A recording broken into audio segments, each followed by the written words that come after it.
Hi everyone, my name's Greg. I'm from Plastic Free Chesterfield. I'm the community lead here.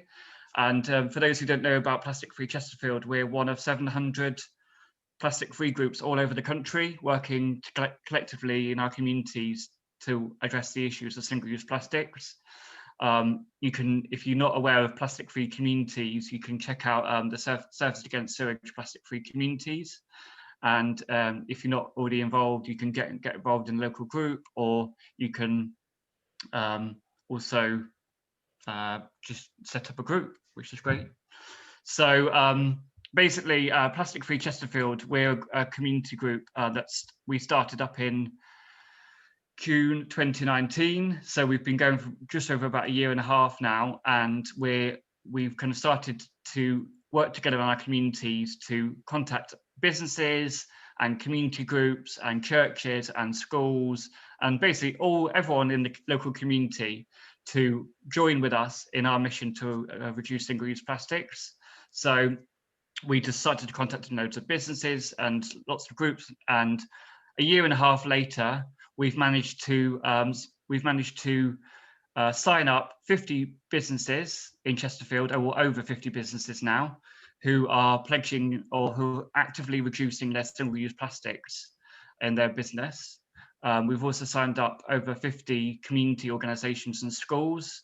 So that's anyone who's not a business, any kind of community organisation or school, or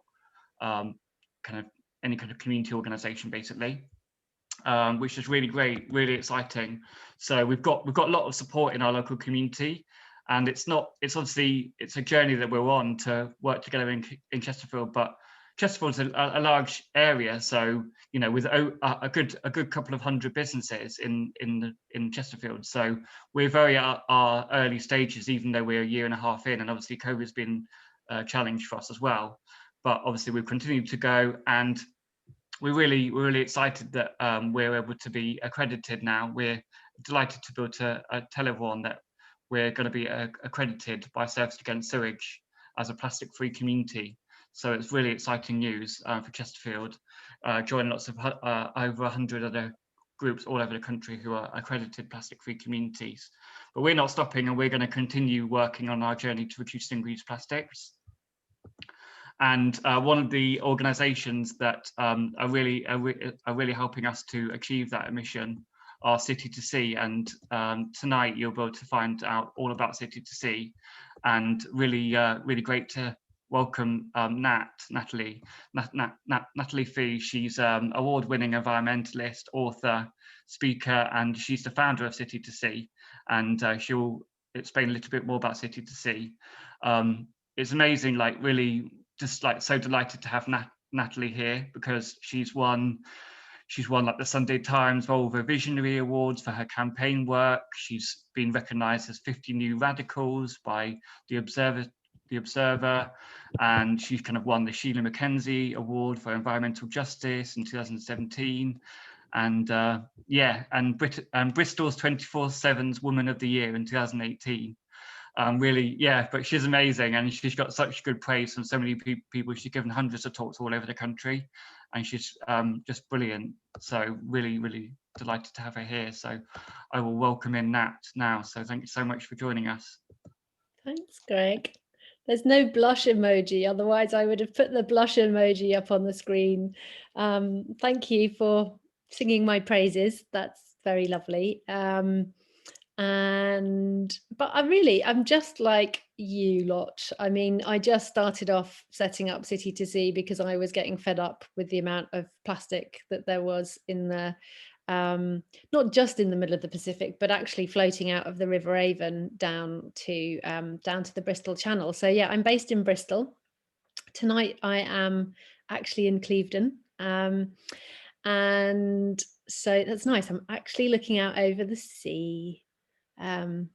No, I won't show it to you. I'll show it to you later. It's really lovely to be here, and lovely that so many of you have joined, and I feel like I'm in great company. So I'm just going to talk to you for about the next half an hour, and then we'll have plenty of time for questions, because I really love the Q&As, and I'm sure you've got loads of questions, and you're probably all really well educated already around plastics. So I'll try and just kind of whiz through some of the stuff that we've done and share a bit of my story and try and leave lots of time for questions. But Greg, could you do me a favor and just put a note in the chat in half an hour just to wind me up if I'm still yakking? Thanks. So let me share my screen with you. So can you see that okay? Brill. And you can still see me? Good. That's all right then. So City to Sea is a not-for-profit. We're not a charity, but we are a community interest company. You can ask me questions about that later if you want to. And I set City to Sea up in 2015. So I'll just talk you through a bit of that, that story. But first of all, I mean, it's been a bit of a roller coaster of the past sort of 7 years with plastic pollution, really. It has been riding high in terms of environmental awareness, and even sort of back in sort of before David Attenborough came along with the Blue Planet Effect at the end of 2017. Sky Ocean Rescue had already set up, the Daily Mail had already started campaigning on microbeads. So it's really been a big environmental topic, and it has had to be, obviously, but for the past sort of a good 5 years, really. And generally, we're not talking here about the kind of hard plastics or the non-single-use plastics that we use every day. And obviously, plastic does still have its place in life, especially in healthcare, where single-use plastic is saving millions of lives. But obviously, that's an interesting area of looking at whether that could be the area that we switch to bioplastics further down the line, where single-use plastics are still needed in a contained environment. But we're obviously talking about this kind of muck, the kind of plastic that we see on every riverbank and on every beach around the UK and around the world. Particularly, so many of those are water bottles. But yeah, we're talking about sort of single-use, on-the-go plastics, and I think we share that as a mission in terms of our passion and what it is that we're trying to prevent. Now, I'm going to share this slide with you because I think it's a really good one to share on Zoom, because you can actually all see it rather than on a big screen on a stage. But it's really interesting in understanding the landscape of marine plastic pollution. Now, you might have seen this slide before. It came from Eunomia, who are a research consultancy based in Bristol. And it talks about how there's around 12.2 million tonnes of plastic entering our oceans each year, and around 9 million tonnes of that comes from land. So that might be a bit different to the statistics that if you've seen Seaspiracy, they talk about a different volume of how much of that is fishing litter. So here we're looking with the research that Eunomia did, that the fishing litter is around 1.1 tonnes of that 12.2 million. So actually quite a small percent, still very significant and still very dangerous, obviously, with the ghost gear. And we know that's a major source of harm to marine wildlife with entanglement. And shipping litter just 0.6 of a tonne. But with that 9 million tonnes of plastic coming from land, about 1 million or just under 1 million tonnes of that is microplastics. And interestingly, so that's the box on the bottom left hand side. You can see the biggest source of microplastics entering our oceans is from vehicle tires. So that's because obviously the tires are wearing down all the time on the road. The rain comes and washes that down the storm drains, and that enters into our rivers and seas. Second biggest source of microplastics is the pellet spills, so the nurdles that you would have seen on beach cleans. If you haven't been cleaning beaches, then you will have seen them, sort of pictures of them, but they look like little fish eggs. And when they're in the ocean, obviously there's vast amounts of them in the ocean. They accumulate a lot of the toxic chemicals. So they act like sponges for the other toxins that are in the oceans from things like fertilizers and nitrates from intensive agriculture. And those little plastic beads absorb the toxic chemicals in the oceans, and then they're eaten by fish. So that's one way that the chemicals are being the toxic chemicals are being transposed into the marine animals that are actually eating the plastic pellets. So it's not, even if that actual plastic doesn't enter the food chain because people are gutting the fish, the toxic chemicals have still passed through into the fatty cells of the fish that are consuming them.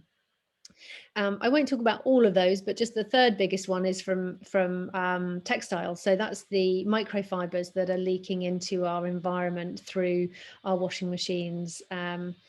And again, obviously, the sewage filters don't pick all of that up. That goes into our waterways and out to sea. But what I also really like about this is it just shows us what happens to plastic when it gets into the ocean. So we can see 94% of it, so almost all of it, ends up on the ocean floor.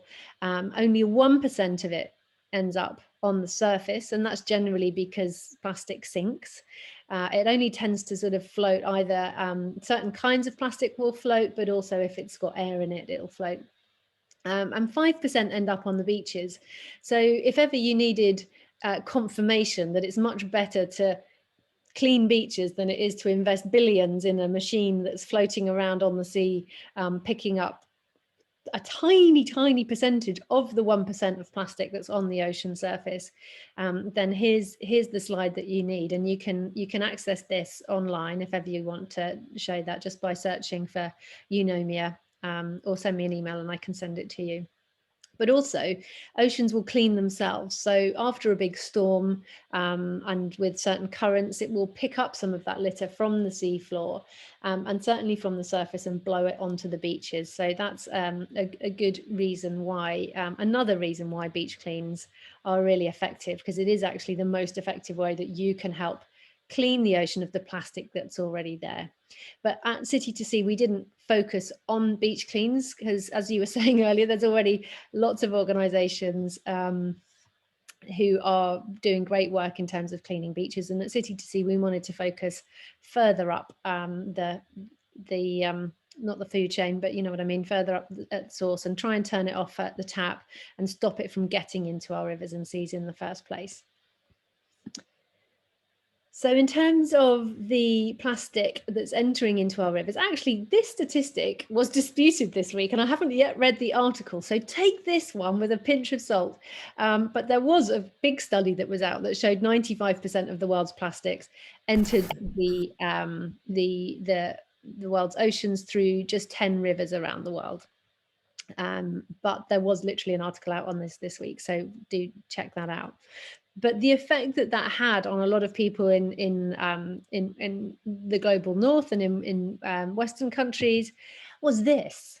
Generally, people thinking, oh, okay, well, that's not our problem because we don't live in any of these countries where all of this is happening. So plastic pollution is something that's happening far away, right?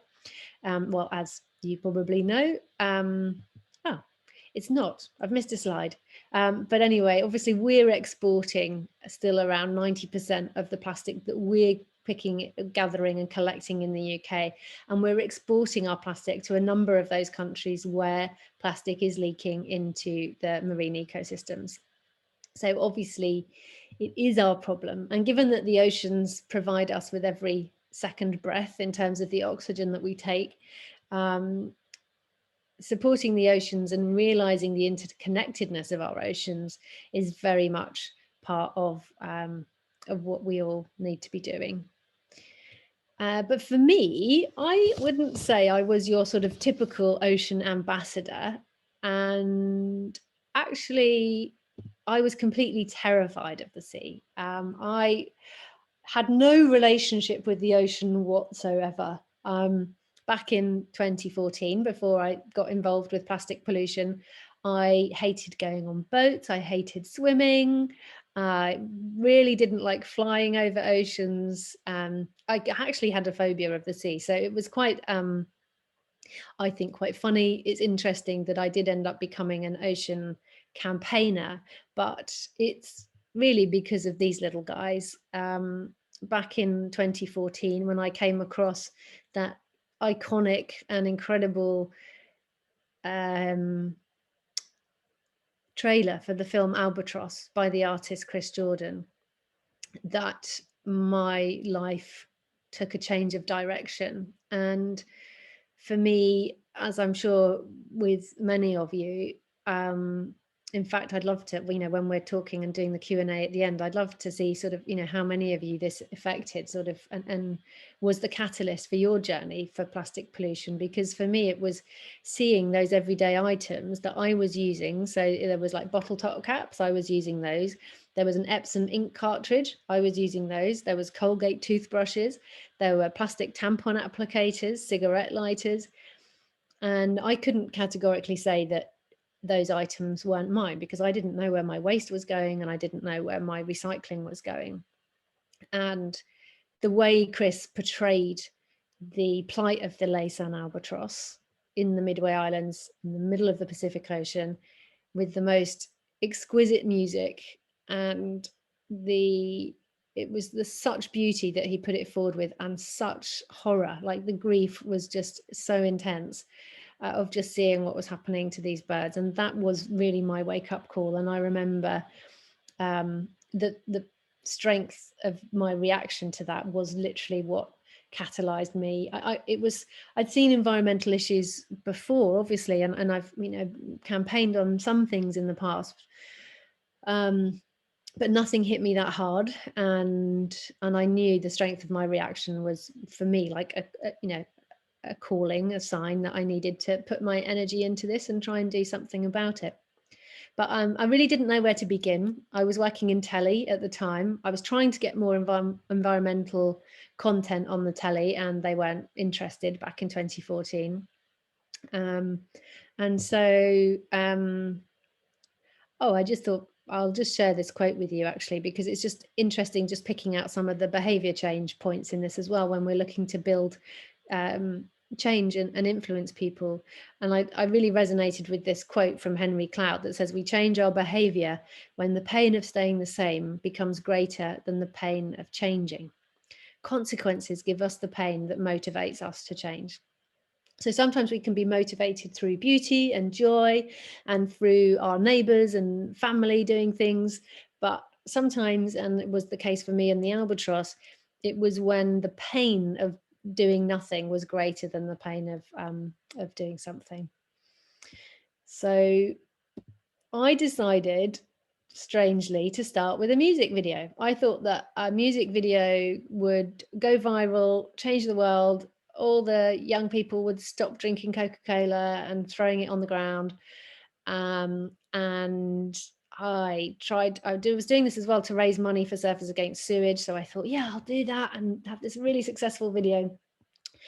Not accounting for the fact that I'm not Beyonce or Adele, and I don't have millions of followers. I think I had about like 2,000 followers on Twitter at the time.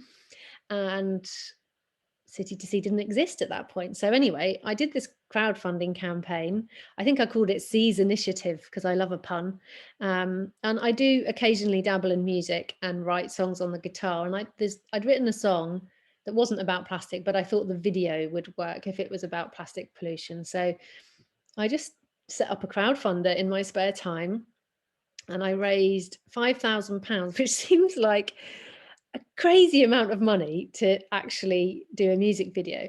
I ended up raising £17 for Surfers Against Sewage through the actual proceeds from the song itself, which was hilarious. I mean, they probably didn't find it very funny, but I ran the crowdfunder campaign, raised £5,000 to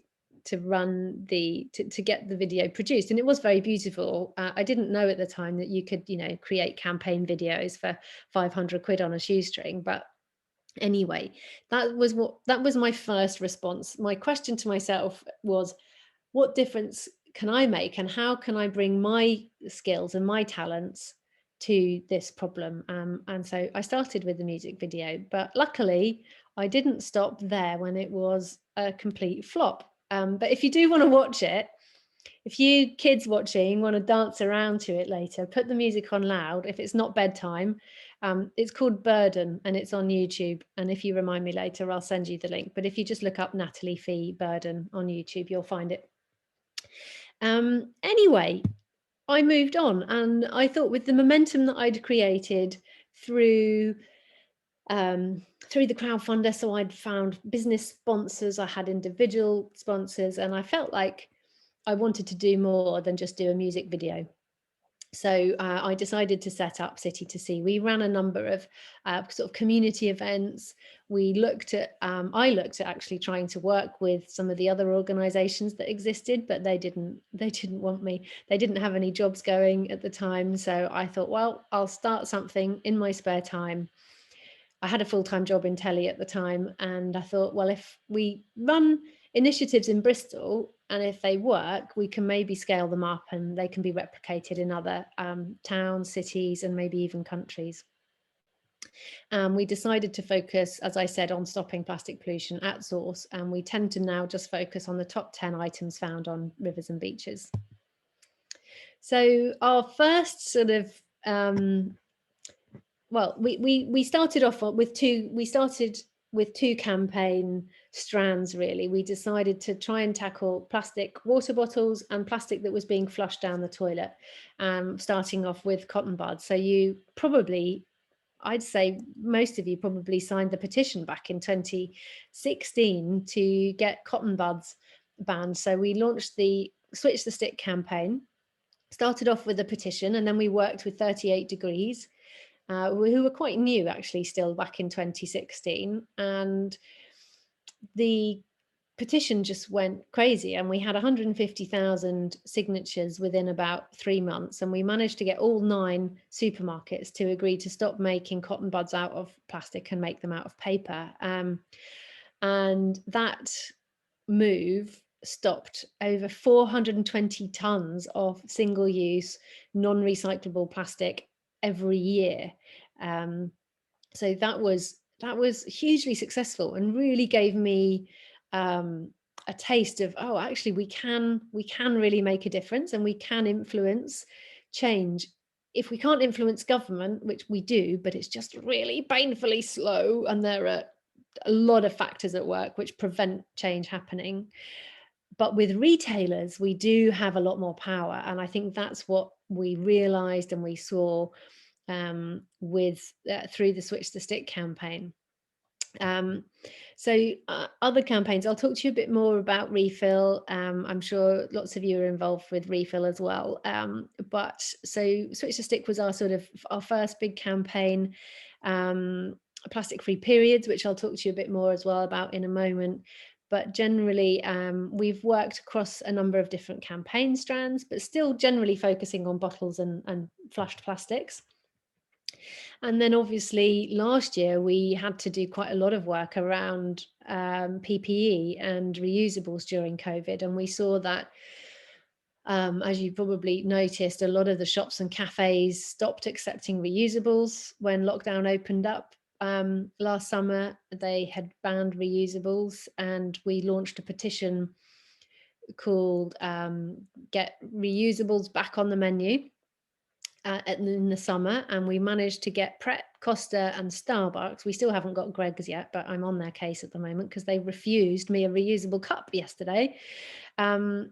So anyway, we got Pret, Costa and Starbucks to reverse the ban on reusables. So they're now accepting reusables again, and we ran our contactless coffee campaign. So if anybody is coming up against shops and cafes who are still saying, no, we're not accepting reusables, then if you just point them in the direction of the City to Sea's contactless coffee video, it shows them how they can do safe reusables. So that was good. That was obviously unexpected, but we did have that huge surge in plastic pollution last year from PPE. So we responded to that. And so plastic-free periods started off the back of the Switch the Stick campaign. We'd got some funding from the water companies, a small amount of funding. In fact, we ran Switch the Stick on £15,000. But there was only 2 of us at the time, and so that was more doable.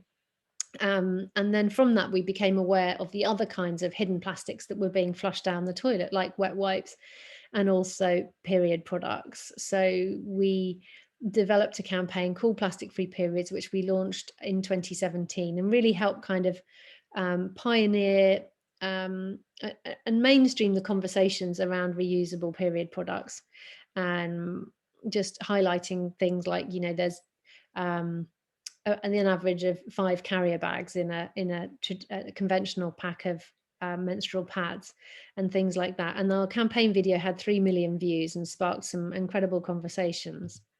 Nowadays, we've grown up a bit, and Plastic Free Periods has grown into an awareness campaign and an education campaign called Rethink Periods. And I'm really proud of Rethink Periods, because I was fed up with how education in schools around periods was monopolized by Tampax and Always, because they had the money. And they would educate students in schools, show them how to use period products, give them loads of plastic products, and that would be the end of it. They wouldn't talk about disposal, they wouldn't talk about the environmental impact.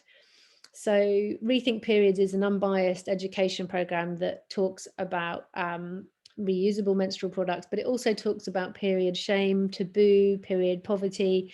It's a kick-ass training, and it's free. And if you know any schools that want to get involved, then they can get in touch with us. We reached 120,000 students last year, and it's free, and we can train ambassadors and teachers. So that's definitely something. If you know teachers and you want your school to get involved, then give us a shout. And then Refill. So Refill started back in 2015, and well, actually it started in 2014 in Bude, where my mum lives, and there was a fabulous woman down there called Deb Rosser, who was scheming and dreaming with Martin Dorey, founder of 2 Minute Beach Clean. And they developed a refill campaign to raise money for the Bude Sea Pool. So if you bought a bottle for the Sea Pool, you could refill it in about 5 different shops in Bude. And we were beginning City to Sea in Bristol, and we'd also been looking at how could we run a refill campaign. So we spoke to Keep Britain Tidy, who'd been powering Refill Bude, and they said we could use their beautiful posters that they designed, and we decided to sort of, rather than do it where you had to buy a bottle, we thought we'd try and scale it on a citywide level. And so we got shops and cafes. Within a couple of weeks, we had around 200 shops and cafes offering their taps for people to use. And essentially, we'd also been trying to get more fountains installed in Bristol, but it was taking forever. So the refill campaign really felt like a way that we could quickly get people connected to taps. And the idea really was to break down the barriers and the discomfort that people felt about going into a shop or cafe and asking for a free refill. So we combined it with stickers and posters, and then we had initially a map just mapping them all, and then that started growing quite quickly actually, and we had lots of requests from other towns and councils to run refill. Oh, did I stop sharing? Yeah. let me go back. There we go. So now we've had, in fact, I didn't update this slide, so apologies for that, because it just grows so quickly. But in terms of, I say our impact, but it's actually your impact. It's through people like you in communities who've been signing up refill stations and adding them to the app that have got refill to where it is. So we now have actually over 160,000 refill stations globally. We've got about 35 to 40 in the UK, but we've just mapped loads of water fountains across Europe as well. So we've got it's getting closer to 200,000 now. Had over 330,000 people download the Refill app. We were pre-COVID getting around 30,000 people a month using the Refill app, which was pretty amazing. And as of the end of 2019, we worked out that through all the refill stations and the people using the app, we'd stopped around 100 million plastic bottles. And National Refill Day, which I will give you a save the date later, but it's World Refill Day this year. But we reached 74 million people on the last National Refill Day, which was pretty extraordinary. And apparently now 40% of people in the UK recognise the refill logo, which is good stuff. That means a lot more people are knowing that they can refill their bottle. So thank you to those of you that have added refill stations and that have put up stickers and have put up posters. So the app at the end of last year, it's got a lot better than it was. It used to be a bit buggy. Apps are really expensive and really hard to maintain.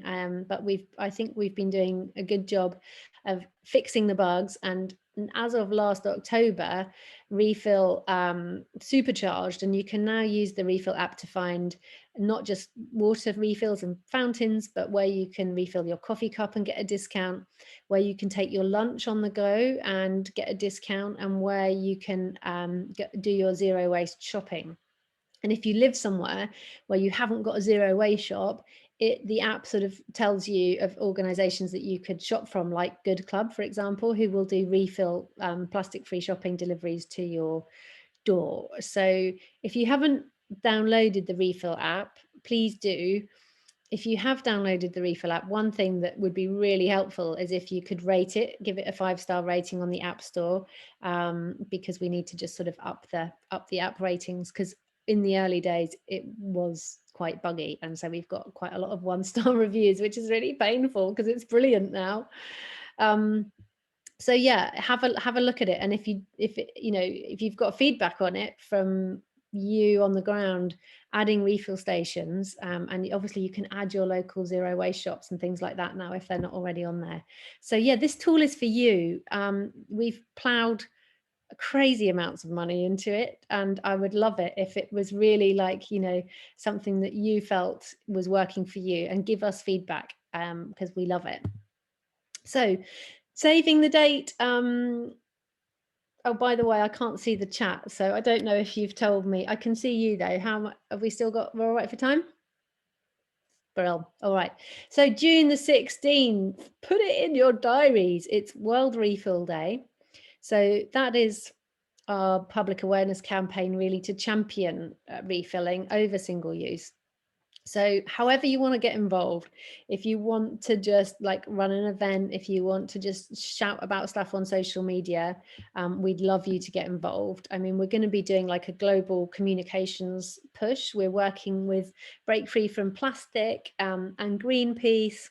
We're very collaborative at City to Sea. We like not duplicating work that's going on. So those organisations that are working on refill and reuse are going to be promoting and shouting about World Refill Day. So yeah, June the 16th, stick it in the diary. So, oh, scary. That's my City to Sea story mostly for you. We can delve into any of that stuff if you want to talk to me about our campaigns or funding or future plans, then we'll definitely do that in the Q&A. I just wanted to sort of where I've been sort of for the past year or more was that in 2018 it was the year that the IPCC report came out and told us that we had 12 years to avoid irreversible ecological collapse from climate breakdown, and it was a year that a WWF report came out and said that just in my lifetime we'd lost half the world's wildlife. And for me, that was another one of those major pivotal moments when just something just landed in me and made me just think that's really bad, like in my lifetime. So in the 40 years in 2018, I'm 42 now, for it to be that bad, half the world's wildlife gone, I just thought, well, I can't sit back and allow by the time I'm 80 for there to be none left. And so I decided again, I was like, right, what can I do? I mean, obviously I had City to See and all of our supporters, but I wanted to sort of take our supporters on that journey as well. So I wrote my latest book, How to Save the World for Free. So that came out at the end of 2019. If you haven't read it, then it contains hundreds of different ways that we can make changes in our individual lives that will ultimately save you money. I mean, obviously with refilling, it can take you, it might cost you £15 to buy a reusable menstrual cup, but then it will save you, thousands of pounds over the course of your lifetime. So, and obviously you have to buy the book, so it's not completely free, but it's been getting great feedback. And the paperback version's coming out this year, which is exciting. But in the book, I talk about the 7 things that we need to save. So not just oceans. And obviously, I do talk a bit about plastic pollution, and there's lots of solutions to plastic pollution throughout the book. But I also talk about rivers and ice. I talk about soil and climate and biodiversity and forests. And I talk about us as well. So if you're interested in expanding into those territories yourself, if you're all over them already, but you want something to introduce other people to it, then it's a very accessible, chatty book. I would say generally for over 16s, just because there's a chapter in there, some adult chapters in there. So it's not really like for school libraries. So yeah, I generally just pledged that for the next 40 years, I would do whatever I can to repair and patch up this beautiful planet and try and undo some of the work that's been done in losing half the world's topsoil and 80% of the world's forests and half the world's wildlife, and try and save a bit for my son and our future generations.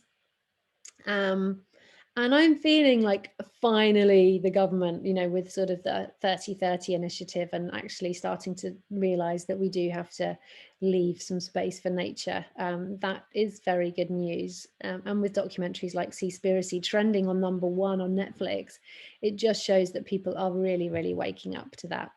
I encourage you all to be silly and playful and shout about the joys of switching to reusable products, the joys of living with less plastic. Look how happy you could be if you carry reusable shopping bags and wear yellow. That helps as well. But yeah, I think, as I said, sharing the stories is a really powerful way that you can get people to change. Sharing the positive stories. And I always encourage you to never underestimate the power of you as individuals, because you obviously form that collective. Yes, we're up against some huge forces, but ultimately it is us that's powering the changes that we're seeing now. The government wouldn't have acted if we hadn't have put the pressure on them, and if we didn't continue to put the pressure on them. So keep up your amazing work.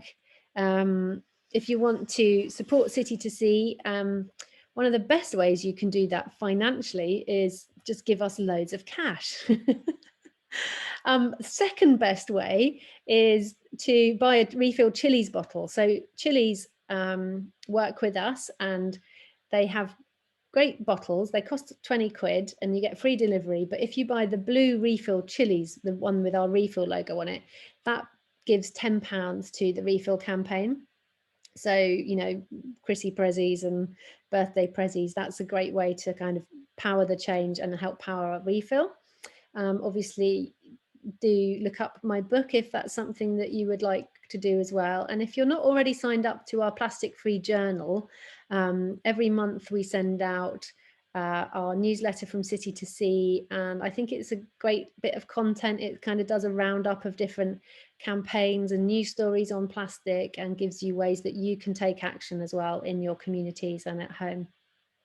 So I'll pop all the links in the chat. So email, website, Twitter, whatever is your preference. I'm just putting a load of links in there, which you can copy and paste out if you want to.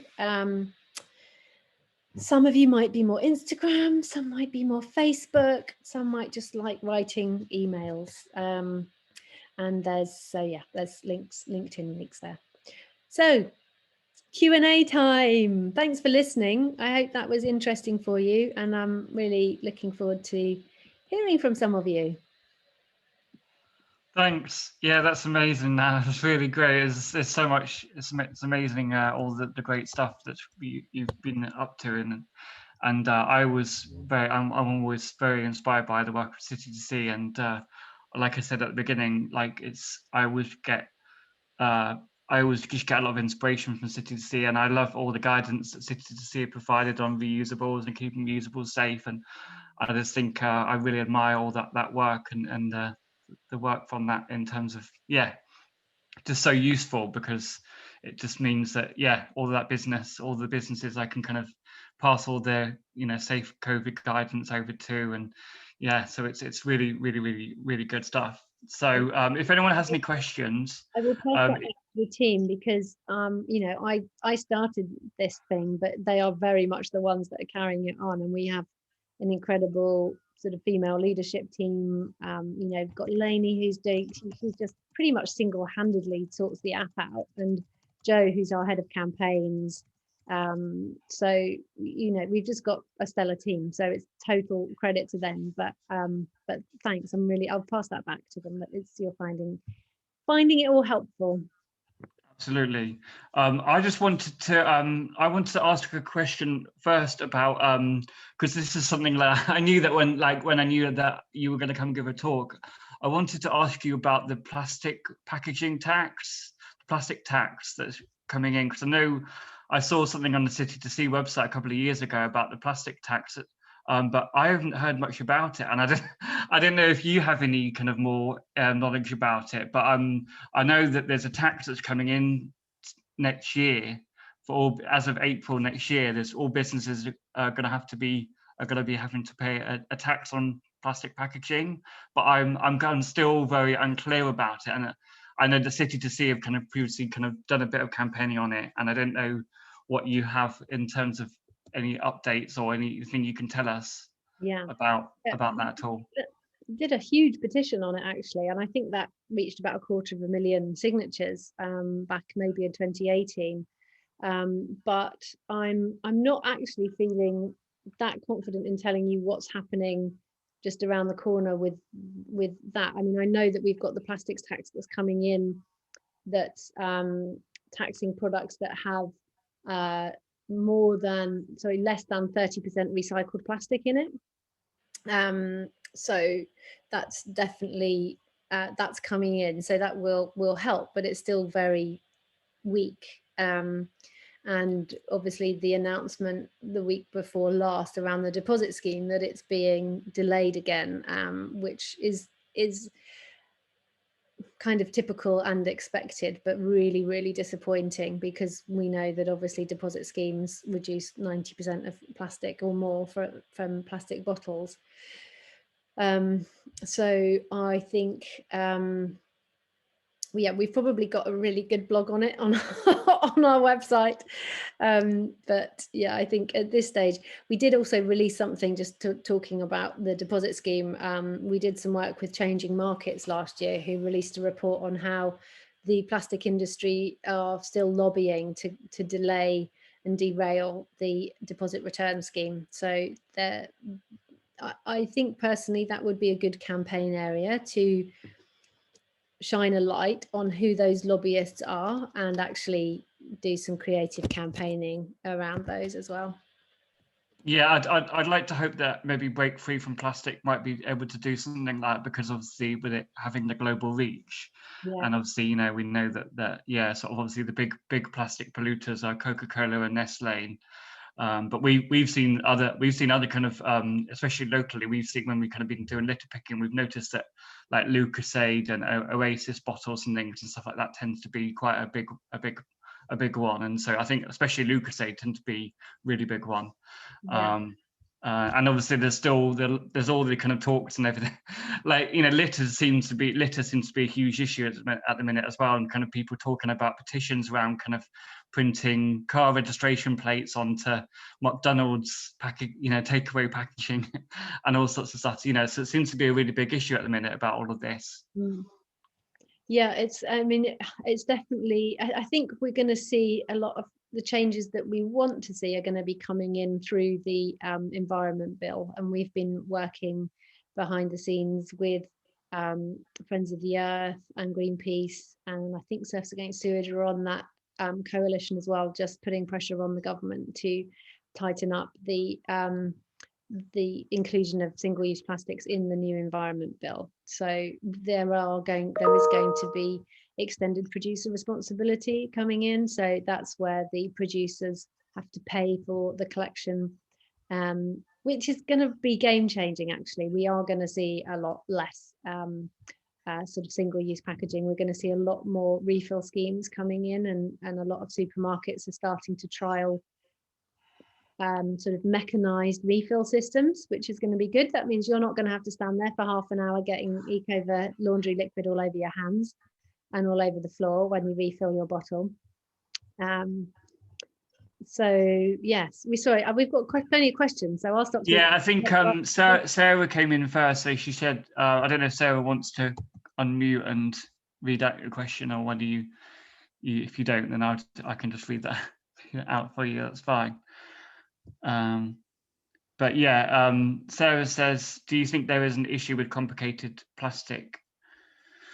How complicated plastic recycling can be, so having to check what your area will take, etc. Because I know that, for example, like obviously there's no standard recycling for plastic, you know, so when I know when I've moved house before, like the recycling is completely different in your local area, so it's very complicated about what you can and what you can't recycle, isn't it? I think it's a real complication.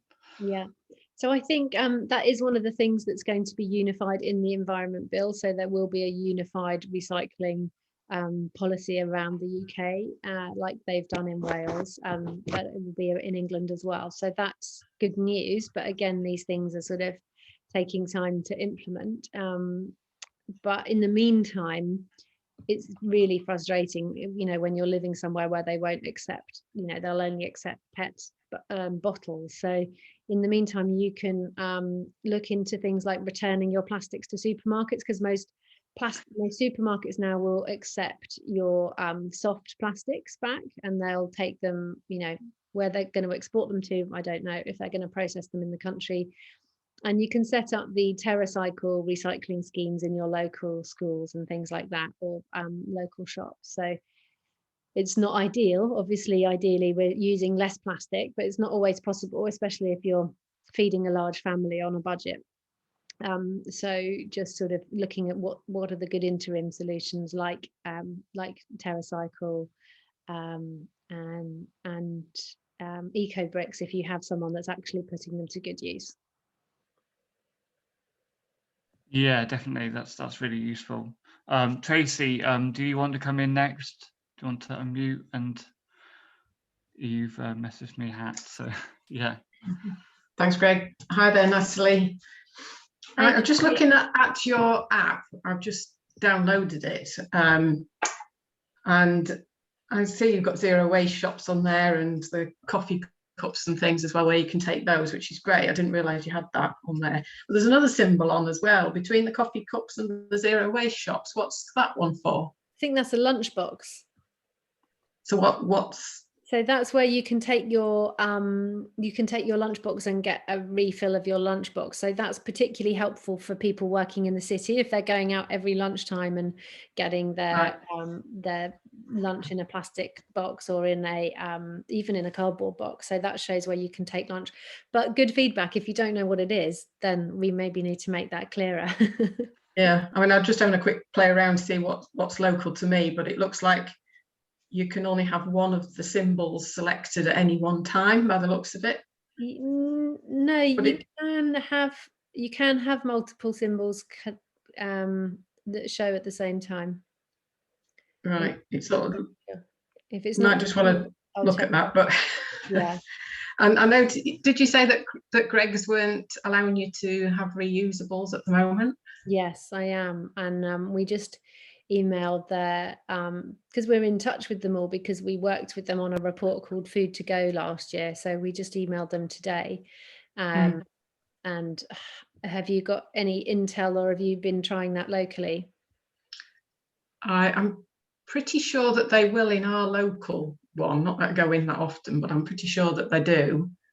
But it's interesting that they used to be a supporter of Surfers Against Sewage. I'm not sure if they still are. Yeah. But they definitely used to be. So it's interesting that they're not doing that at some places. Their company policy still. So they replied to us initially on social media and said, yes, we're taking a precautionary approach and we're waiting for the sort of scientific evidence. Of course, we then went back to them and said, well, here it is. And everyone else is accepting reusables now. So we're waiting to hear back from them. But hopefully, we'll be able to influence that within the next week or so. I think it's up to the individual shops, I guess, because the franchises, that sometimes it depends on where you are. It's a bit hit and miss. Yeah.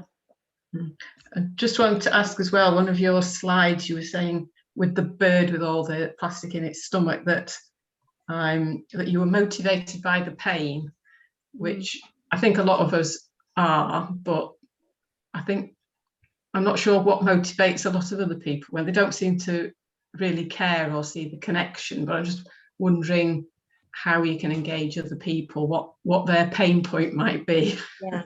Yeah, it's a really good question, and it's something that we started off at City to Sea doing things quite intuitively and playfully, but not sort of based in any grounded behavior change theory. And now it is much more, all of our campaign messaging and our campaign plans are run through that lens of what is actually going to get people to shift. So if it is something that you're interested in, you can look at sort of like simple behavior change techniques to influence friends and family. But generally, there are things like the EAST methodology, which is making things easy, accessible, simple and timely. So that's sort of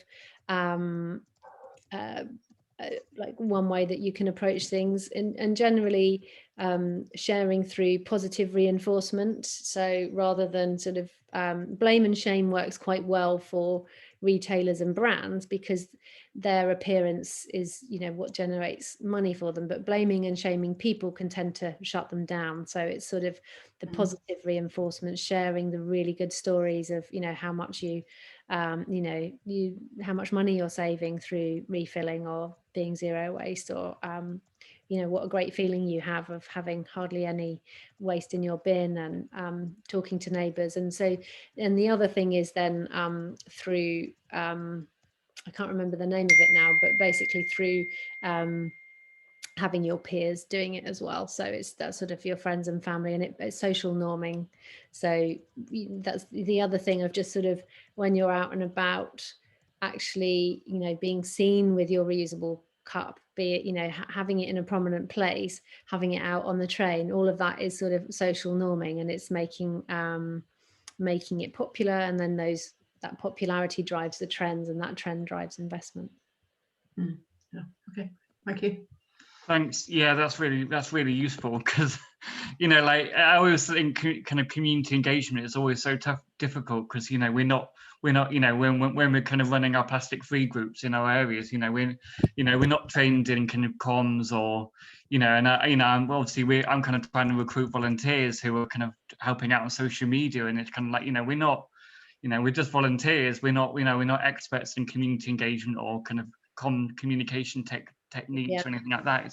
It's very, very challenging, and it's but I always think another thing I thought about kind of good community engagement is kind of like maybe kind of highlight it, like obviously is the issue about kind of we know that a lot of people, that thing about pain or whatever, but people, if you can't see it, then you're not going to think about it. So maybe could you look at kind of creating like a I don't know, a fake bird with load of plastic in, or you know, can you do like craftivism, for example, and can you make up a bird with like plastic in or something, or you know, to actually put it something physical, because I know like last month we were talking about like having like a sculpture or something with like load of plastic bottles, or you know, just to try and kind of like, I think some kind of physical sculpture or some kind of craft is quite useful at trying to like kind a of get Sesame Street's Big Bird. I think they generally say for something to make an impression, it either has to make you laugh or make you cry. But I think beauty has, you know, a space in there as well, if you create something or see something that's quite arresting. But generally, for a lot of people, you know, life is very comfortable and we've got a lot of pressures on us as well. You know, there's a lot of other social pressures going on in people's lives, and for some people it's just not an issue. So quite often there has to be like a jolt that wakes them up to the problem, or it's then around us getting the retailers to make the changes so that the people who aren't engaged don't have to make those choices. So I would say it's a privileged position to be able to you know, make a lot of the choices that we're making as campaigners and as, you know, zero wasters, and it's really around how we can mobilize that privilege and make it more accessible for others along the way. Yeah, thanks for that. It's really good. Anne said that, are you planning a campaign about wet wipes? They seem to be a big problem. Yeah, so we did campaign on wet wipes. So we had our Unflushables campaign, and we ran a campaign in cinemas called Be a Good Arsehole. Sorry, I swore. And we had the guy from Gollum, the guy who played Gollum in Lord of the Rings, Andy Serkis. We had him voicing the bum hole, shall we say, and that was sort of educating people in cinemas around not flushing wet wipes. We petitioned to get better labelling on wet wipes, and the water industry have since introduced an actual flushable standard. So we put pressure on industry to actually adopt that, and to stop using the term flushable if it didn't have that symbol on it. But we're not campaigning on wet wipes at the moment, but there's lots of resources. If it's something you're interested in, we've got, there's loads of videos on City to Sea's Facebook channel. If you click on the video section, or if you go onto City to Sea's YouTube channel, there's probably about 3 videos on wet wipes. There's one called, well, my favorite, I would say this, is the Dirty Dancing spoof that I did, where me and my partner did a version of Dirty Dancing in the bathroom talking about wet wipes. If you're a Dirty Dancing fan, definitely check that one out. But there's one called Wet Wipes, The Dirty Truth. I think there's one called Don't Believe the Wipe. So if you just want to start sharing that content, again, that's a great way of influencing people. Hopefully those campaign videos are quite fun. So. And also, sorry, Anne, just to finish on that one, the Environment Bill will mean better labelling, so they actually have to say what's in the wipes, not what the wipes are made of, as well as sort of what's on the wipes. So there will be better labelling and better do not flush labelling on those as well. I think the wipes issue has definitely been a real issue, especially with COVID. I think, you know, like it's obviously sort of, you know, everyone's like, you know, there's obviously genuine concerns about COVID, and obviously, you know, people kind of resorting to purchasing wet wipes as a way of kind of wiping down surfaces and wiping down handles, and you know, and this is the thing, and it's you know, it's generating so much you know, an increase in purchase of wet wipes, because people are, you know, generally concerned about kind of, you know, going somewhere and having to touch door handles and surfaces and lifts buttons and, you know, all sorts of stuff. You know, I'm just closing my eyes when I'm going into like mainstream retailers at the moment, or like going into Homebase and just seeing the amount of you know, wipes and J cloths and paper towels and plastic bottles. It's just like, oh god. But anyway, it's just a blip. We are making massive progress in terms of tackling plastic pollution. but it has definitely been a big setback. Yeah, and Leanne says about kind of masks and PPE and stuff as well, and obviously it's still being a really real issue. So I think sort of, when you see companies that are developing, I think it was Kleenex or someone has developed like a disposable mask, it's just sort of calling them out on social media saying, really, do we need this? Can you just focus on reusables, washable? We've got a video again, if you want to share something and sort of advocate for reusable masks, we've got a video about that as well on our channels. And I know Wilco have introduced face mask or disposable face mask recycling, haven't they? I think. Yeah.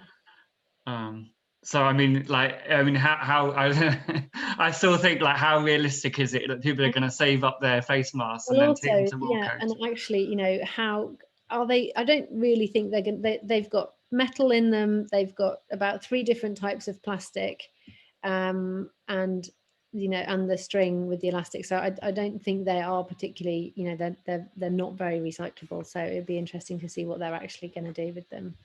Yeah, we've got Olivia saying about what advice would you give to someone who wanting to set up a campaign in the local area? Well, buy my next book, which is called Do Good, Get Paid, which I'm writing at the moment. That's how to campaign and get funding for it. But I would say, well, it depends what you want to campaign on. There are a lot of amazing campaigning organisations out there at the moment. So see if you can support them, and just check that what you're doing isn't duplicating what's already happening. So if you can align with them, if they don't want to align with you, or if you just think you could do a much better job, then go for it. Do you want to clarify, were you talking about sort of setting up a refill scheme, or was it a particular thing, Olivia? Yeah, I think her microphone's not working, so she'll have to type it.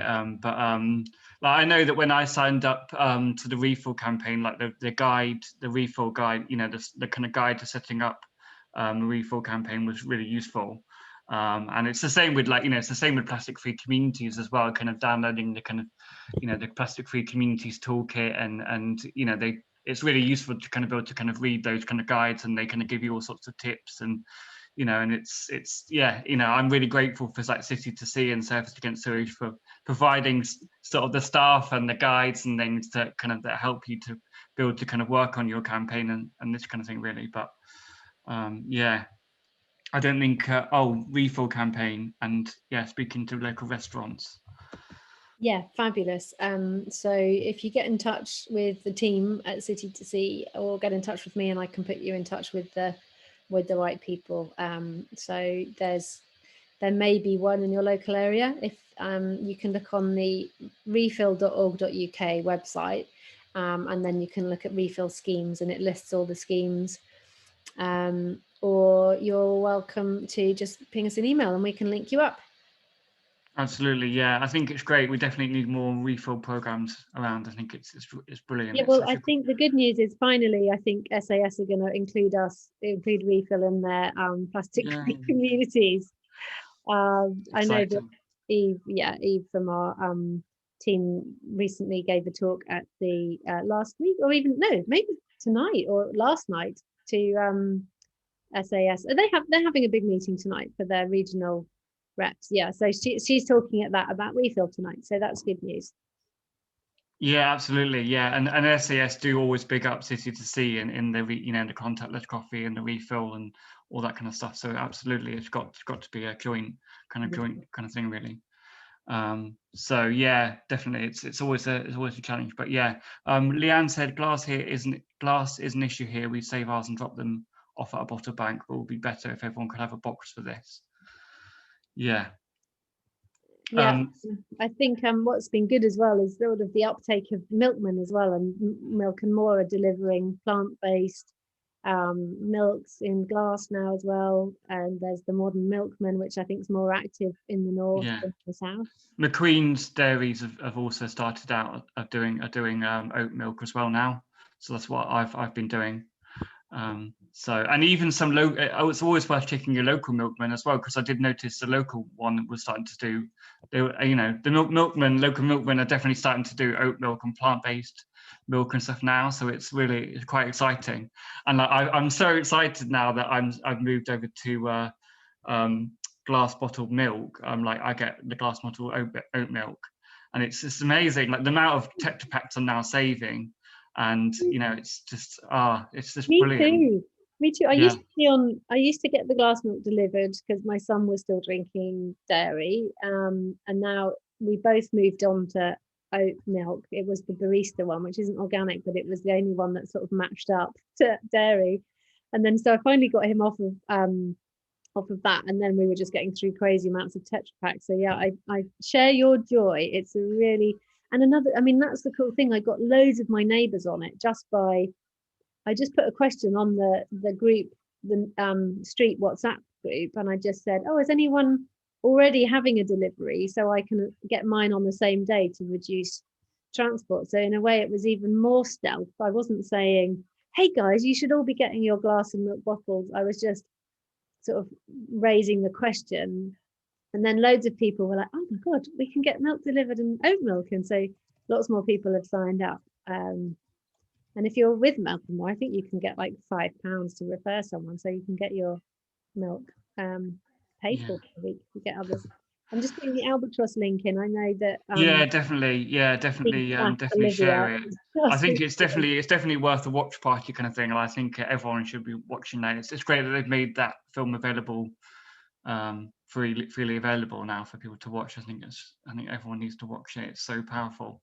Yeah, I mean, even just watching the trailer is enough. I mean, if you don't, the film is 90 minutes or that's right. Really, it's very, very beautiful, but it's quite artistic, and it's sort of it's a very sweet film about albatross in the Midway Islands. But actually, if you've only got 2 minutes, then watch the trailer, and that was enough. Yeah. Olivia says again, the challenge about changing our mindsets is the cost of zero to waste is often more expensive. And that's always a challenge that we hear, isn't it? A lot of the time, the issue about going zero waste is generally more expensive.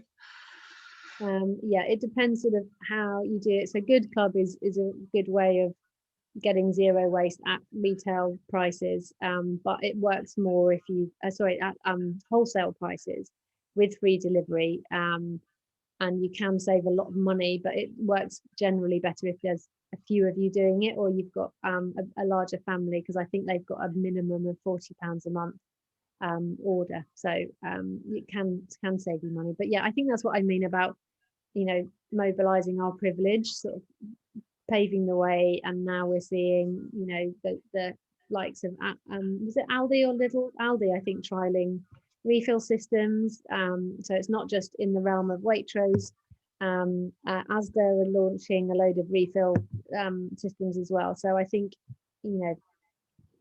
don't feel bad about absolutely being definitely in that position and being able to do it, but definitely make the most of it.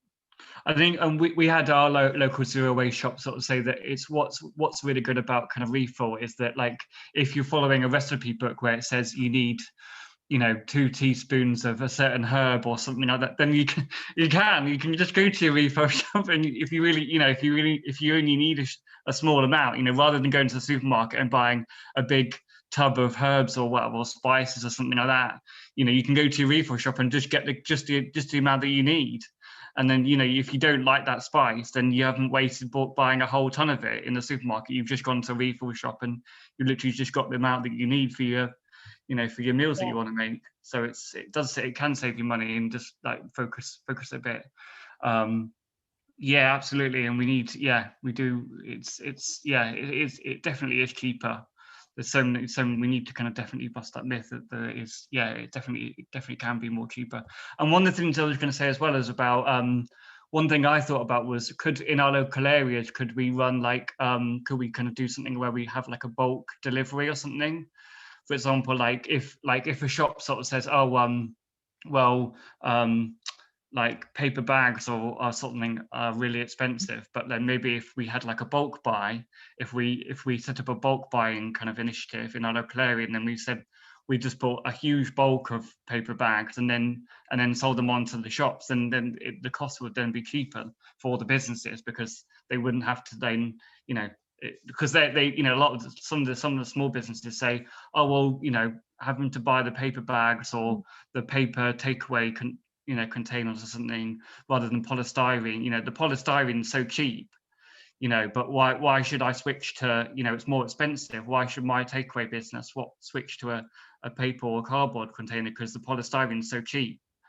And that's one of the problems that we face, I think. Yeah, I mean, yeah, community buying groups are really powerful, and if you've got the energy to set one up amongst your sort of restaurateurs and cafes in your local area, then I think that would be a really good thing to do. Absolutely, yeah. Phil said playing with the app, and Tracy is right, switching some of the map icons. Yeah, I've pulled that out. I've sent Yes, that's cool. I've Yeah, copied and pasted that out from my I thought that was the case too, and then I was doing it and it was working. So anyway, I'll we'll make sure that that's not an issue. yeah, that's fine. But yeah, lovely comments from people. I know people have been dropping out and leaving and so Yeah, really no, nice that's yeah. There's loads of comments about kind of like using like Anna's like, can we use a baby model or a mannequin and cut it open with the plastic hoard inside? Maybe might produce a bit of a backlash. Yeah, if you watch my the music video that I did, that first one, the burden was you know, a girl was playing with her toy albatross, and she was playing doctors and nurses, and she cuts it open and there's all this plastic inside it. So Yeah, definitely. Yeah. So what else we've had? Yeah, Wilco's had biodegradable wet wipes for a bit, and then recently had a huge promotion in our local store. Yeah, and obviously there's still the issues and stuff. You know, we've kind of had webinars and stuff. We've talked about biodegradables and compostables before. So like a couple of in February, we had a webinar with Andrew from North Devon, who kind of gave us a sort of webinar about the kind of greenwashing around compostables and biodegradables, and that was, you know, it can be a real confusing nightmare for so many people when you know, they're reading compostable or biodegradable products, and it's just complete. Exactly. We've got to be careful not to jump out of the frying pan and into the fire with bioplastics. So I know City to Sea have done a lot on bioplastics and stuff as well, haven't they? Yeah, they have. So again, if anyone wants sort of to dive deeper into any of these topics, we've got blogs and videos galore on the website. Absolutely, yeah. So any other comments? It's like, yeah, I think we've got a lot of people saying love my bottled oat milk and more, starting to do refills of cleaning things too, which that's really interesting, isn't it? But I kind of really feel sorry for, like, I want to support the local business. You know, I want to support my local plastic-free, you know, zero waste shop rather than a national organisation on that. But it's great that we're shifting that way, and that's the shift is we really are shifting kind of to that refill revolution now. I think I feel.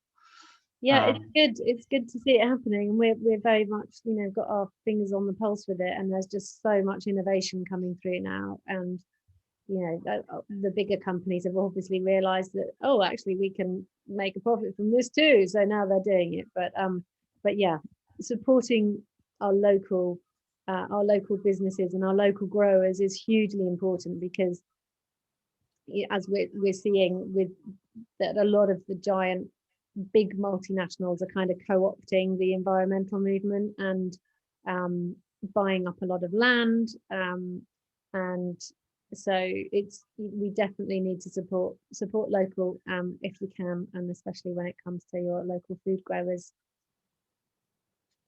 Absolutely, yeah, brilliant. I think that's all the questions I think that we've had. So lots of people really inspired and loved the talk. So thank you so much. It's really great. People really love hearing from you. It's really like, yeah, we're really happy. It's really great to have you, and it's amazing what you're doing, and looking forward to your new book. that's really exciting. I'll look forward to that. Thanks, Greg.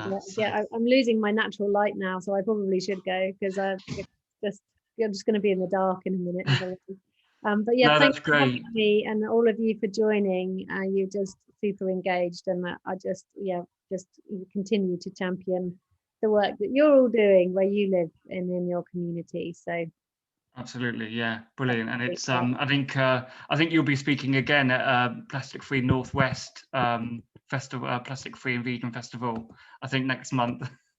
So Leeds, I am, yeah. So if you want to hear it all again, then do that, and I will brush up on my policy before that one as well, because we have a brilliant policy person at the City to See who's desperate to brief me on the latest on all the things in terms of plastic taxes and policies and things like that. So yeah, it can be really difficult to kind of stay in the loop of actually what's going on, and the environment bill is just kind of be so confusing as well.